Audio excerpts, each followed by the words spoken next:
ನಮಸ್ಕಾರ, ನಾ ಶಿವಾಜಿ ಕಾಂಬ್ಳೆಕರ್ ಅಂತ ಗದಗ್ಲಿರ್ತದೆ.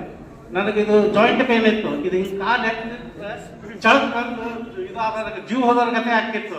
ನಾವು ಎಲ್ಲ ದವಾಖಾನೆ ತೋರಿಸಿದ್ವಿ, ಯಾವುದೂ ಇದು ಆಗ್ಲಿಲ್ಲ. ತಾತ್ಪೂರ್ತಿಕ ಅವ್ರು ಬಿಡಿಸ್ಕೊಟ್ಟಾಗ ಕಪ್ ಆಗ್ತಿತ್ತು, ಮತ್ತು ಅದ ನೋವು ಇರ್ತಿತ್ತು. ಕಡೆಗೆ ಜಾಯಿಂಟ್ ಪೇನರ್ಸ್ ಕಡೆ ಹೋದ್ರೆ ಅಲ್ಲಿ ಇದು ಇಲ್ರಿ, ಲಿಕ್ವಿಡ್ ಇಲ್ಲ, ಅದಕ್ಕೆ ನಾವು ಇದು ಮಾಡಬೇಕು, ಆಯಿಲ್ ಬಿಡಬೇಕು, ಆಯಿಲ್ ಕೂಲಿಂಗ್ ಮಾಡಬೇಕು ಅಂತಂದ್ರು. ಇದನ್ನು ನಮಗೆ ಪರಿಚಯ ಮಾಡಿಸ್ಕೊಟ್ಟರು ಕುಬೇರಪ್ಪ ಗದಗ ಅಂತೇಳಿ. ಅವರು ದೀಪಾವಳಿ ಪಾಡ್ಡೆಯಿಂದ ಇದು ತೊಗೊಳಕತ್ತೀನಿ. 2 ಬಾಟ್ಲಿ ಆಯಿತು. ಇವಾಗ 100ಕ್ಕೆ 100ರಷ್ಟು ಆರಾಮಾಗೈತೆ ಅಂದ್ರೆ ಸಂಶಯ ಇಲ್ಲ.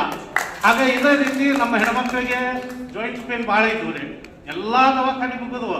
ತಿರುಗಿ ಅವ್ರಿಗೆ 3,500 ರೂಪಾಯಿ ಕೊಟ್ಟು ಪೂರ್ತಿ ಸ್ಕ್ಯಾನಿಂಗ್ ಮಾಡಬೇಕು ಅಂತಾರೆ ಅಂತ ಹೇಳಿದ್ರು. ಡಾಕ್ಟರ್ ಆಯಿತು ಅದು ಮಾಡ್ಸೋಣ ಅಂತಂದ್ವಿ. ಇದು ನಾನು ತಂದು ನಾವು ಮನ್ಯಾಗ ಕುಡಿಯೋ ಹೊತ್ನಾಗ ಹೆಣ್ಮಕ್ಳು ನಂಬಲಿಲ್ಲ ರೀ. ಯಾಕಂದ್ರೆ ಹಿತ್ತಲ ಗಿಡ ಮದ್ದಲ್ಲ ಅಂತಾರ, ಆ ರೀತಿ ನಂಬಲಿಲ್ಲ.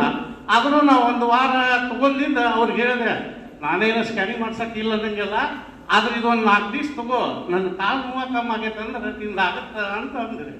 ಆಮ್ಯಾಗ ಅವ್ರು ಏನು ವಿಚಾರ ಮಾಡಿದ್ರು, ಅಲ್ರಿ ನೀವು ಕರೆಕ್ಟ್ ಹಾಕತ್ತೀರಿ, ನಾನು ತಗೊಂತೀನಿ ಅಂತ ತಗೊಂಡ್ರು. ಈಗ ಅವ್ರಿಗೂ ಒಳ್ಳೆಯದಾಗೈತಿ. ಕೈ ಜುಮ್ ಹಿಡಿಯೋದು, ಜಾಯಿಂಟ್ ಪೇನ್ ಎಲ್ಲ ಹೋಗೈತಿ.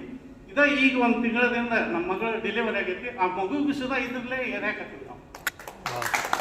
ಆಮೇಲೆ ಇನ್ನೊಂದು 2 ವರ್ಷದ ಕೂಸು ಐತಿ, ಅವ್ರಿಗೂ ಇದ ಔಷಧದಲ್ಲೇ ಏರ್ಯಾಕತ್ತೀವಿ. ಭಾಳ ಚೂಟ್ ಅದಾನ, ಭಾಳ ಇದಾನ, ಅಷ್ಟು ಒಳ್ಳೇದೈತಿ.